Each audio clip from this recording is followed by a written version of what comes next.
Hello everyone, आज हम ट्रैपोनिमा पैलाइडम पढ़ने जा रहे हैं। ये एक स्पायरोकीट होता है। स्पायरोकीट का मतलब होता है ना कि स्पायरा का मतलब होता है कॉइल और कीट का मतलब होता है हेयर।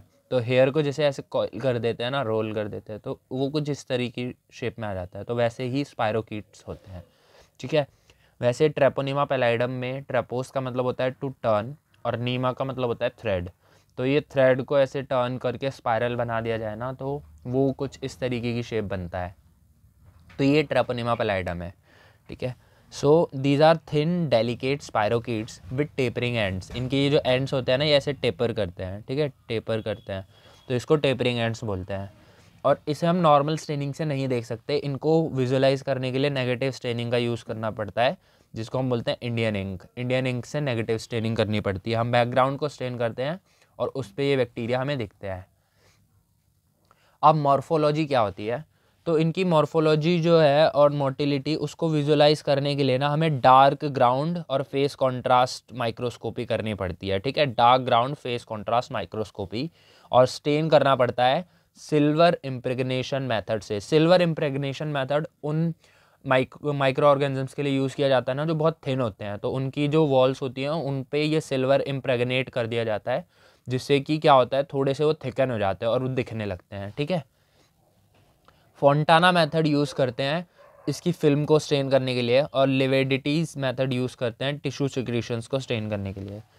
3 और 4 एंडोफ्लैजिला इसके अंदर होते हैं, 3 या फिर 4 एंडोफ्लैजिला क्या होते हैं, जैसे ये ऑर्गेनिज्म है, ठीक है, और ये इसकी सेल वॉल है और ये इसकी सेल मेम्ब्रेन है। तो इनके बीच में, मतलब जो फ्लैजिला है ना, वो ऐसे बाहर होते हैं हमें लगता है ज़्यादातर, बट ये एंडोफ्लैजिला हैं, ऐसे इनके बीच में रहते हैं, ठीक है।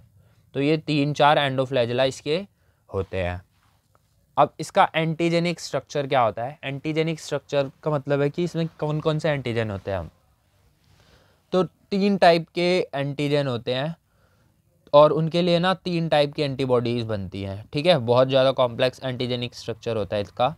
तो एक होती है रिएजेंट एंटीबॉडी, जो कि स्टैंडर्ड या नॉन स्पेसिफिक टेस्ट में काम आती है सिफिलिस के लिए, क्योंकि ट्रैपोनिमा पैलाइडम सिफिलिस का पॉजिटिव एजेंट होता है। सिफिलिस जो कि एक वेनेरियल डिजीज़ या फिर सेक्सुअली ट्रांसमिटेड डिजीज़ है।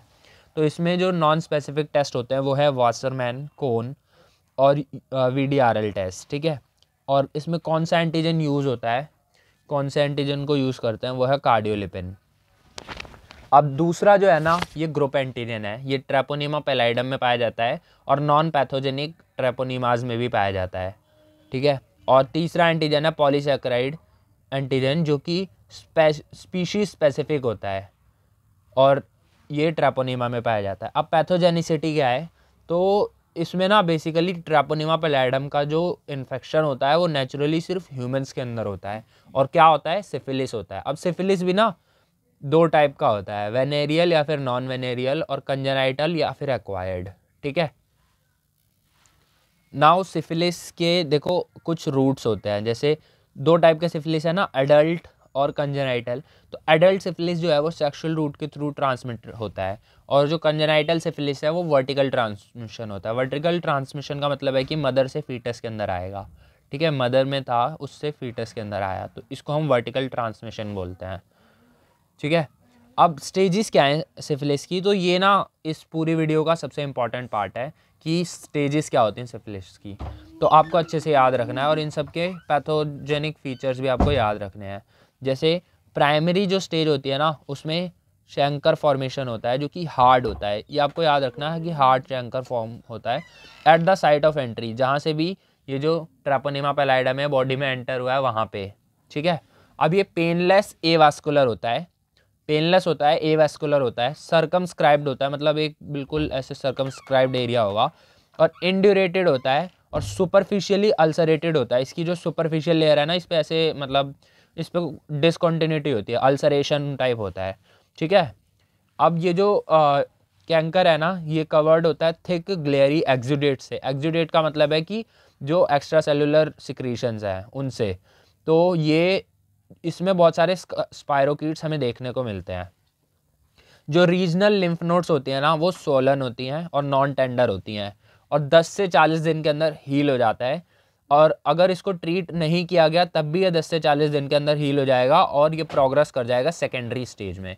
अब देखते हैं कि सेकेंडरी स्टेज क्या होती है। सेकेंडरी स्टेज में क्या होता है ना, ये 1 से 3 महीने बाद दिखती है हमें after the healing of primary lesion. ये जो प्राइमरी लीजन आया था, ये जो शंकर फॉर्मेशन हुआ था प्राइमरी लीजन में, जब ये हील कर जाएगा उसके 1 से 3 महीने बाद हमें सेकेंडरी स्टेज देखने को मिलती है। ये क्यों होती है? इंक्रीज्ड मल्टीप्लिकेशन ऑफ स्पायरोकीट्स की वजह से और उनका डिसेमिनेशन, मतलब कि वो फैल जाते हैं ब्लड के थ्रू बॉडी के अंदर। तो इसमें हमें क्या क्या मैनिफेस्टेशंस देखने को मिलती हैं? तो पैपुलर स्किन रैशेज होते हैं, ठीक है, म्यूकस पैचेस होते हैं ओरोफेरिंग्स में, कॉन्डाइलोमाटा होता है एट म्यूकोक्यूटेनियस जंक्शन। अब ये म्यूकोक्यूटेनियस जंक्शन क्या होता है? जो लिप्स होते हैं ना, लिप्स को आप म्यूकोक्यूटेनियस जंक्शन समझ सकते हो।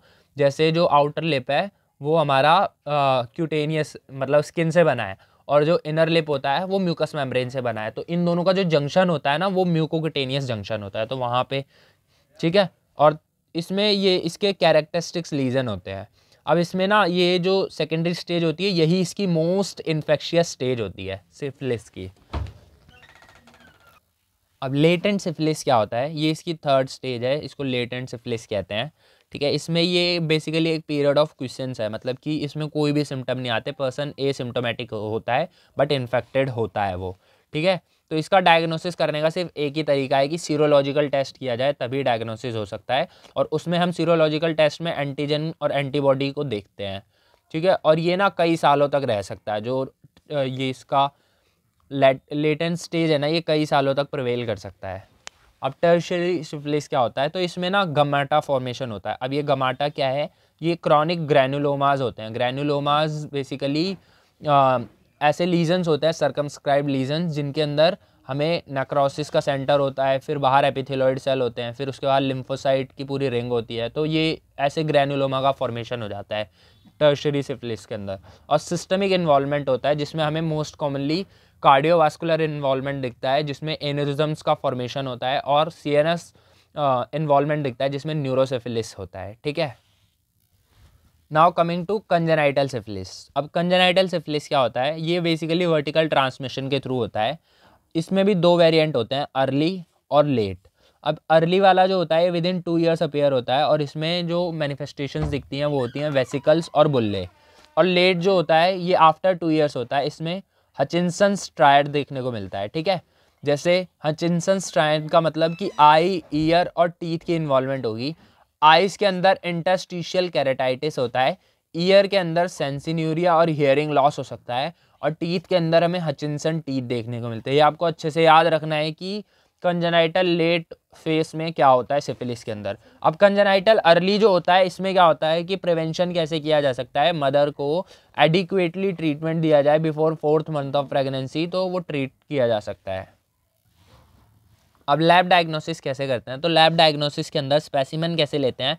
तो एक्सुडेटेड जो सीरम होता है वो लेते हैं सीरोलॉजी के लिए, और सीएसएफ लेते हैं अगर न्यूरोसिफिलिस का डिटेक्शन करना है तो, ठीक है। माइक्रोस्कोपी में प्राइमरी और सेकेंडरी सिफिलिस के अंदर डार्क ग्राउंड माइक्रोस्कोपी करते हैं, और कंजेनाइटल सिफिलिस के अंदर जो होता है विद सुपरफिशियल लीजन्स, इसमें भी हम करते हैं माइक्रोस्कोपी। तो डार्क ग्राउंड माइक्रोस्कोपी में हमें देखने को मिलता है स्लेंडर स्पाइरल स्ट्रक्चर्स और स्लो मूवमेंट देखने को मिलती है। और डायरेक्ट फ्लोरोसेंट एंटीबॉडी टेस्ट भी कर सकते हैं। सिल्वर इम्प्रेगनेशन मेथड होता है, जिसमें हम फोंटानाज मेथड भी यूज़ करते हैं, ठीक है। अब सीरोलॉजिकल टेस्ट कौन से होते हैं? तो सीरोलॉजिकल टेस्ट में 2 टाइप के टेस्ट होते हैं, एक नॉन ट्रेपोनेमल या स्टैंडर्ड टेस्ट बोलते हैं, और एक ट्रेपोनेमल टेस्ट या फिर स्पेसिफिक टेस्ट बोलते हैं। ये आपको बिल्कुल अच्छे से याद रखना है। तो पहला रिएजेंट एंटीबॉडी को डिटेक्ट किया जाता है, ये एक नॉन स्पेसिफिक टेस्ट होता है, और कार्डियोलिपिन एंटीजन को यूज़ करके करते हैं। तो इसमें ना बायोलॉजिकल फॉल्स पॉजिटिव रिएक्शन भी हमें देखने को मिल सकते हैं, जो इस टेस्ट का मेजर डिसएडवांटेज है कि इसमें हमें फॉल्स पॉजिटिव रिएक्शन भी देखने को मिल सकता है। जबकि जो स्पेसिफिक टेस्ट है ना, ये स्पेसिफिक एंटीबॉडी को डिटेक्ट करता है ट्रेपोनेमा पैलाइडम एंटीजन को यूज़ करते हुए। इसमें क्या आता है? Fluorescent treponemal antigen absorption test, FTA-ABS कहते हैं, और ये एक गोल्ड स्टैंडर्ड टेस्ट है सिफिलिस के लिए। अब स्टैंडर्ड टेस्ट में देखते हैं तो वॉसरमैन टेस्ट होता है, कान टेस्ट होता है, VDRL टेस्ट होता है। वॉसरमैन टेस्ट जो है ये और कान टेस्ट ये दोनों ऑब्सोलीट हो चुके हैं, मतलब अब ये यूज़ नहीं होते ज़्यादा। VDRL टेस्ट मोस्ट कॉमन है, और इसका नाम होता है venereal disease research laboratory test, ये काफ़ी इंपॉर्टेंट है, ठीक है।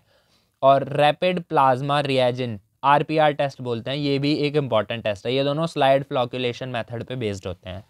अब स्पेसिफिक टेस्ट के अंदर ट्रेपोनिमा पेलाइडम हीम एग्लूटिनेशन टेस्ट, ये मोस्ट कॉमन है, इसको हम TPHA भी बोलते हैं, ट्रेपोनिमा पेलाइडम हीम एग्लूटिनेशन टेस्ट। और ट्रेपोनिमा पेलाइडम इमोबिलाइजेशन टेस्ट, इसको हम TPI बोलते हैं।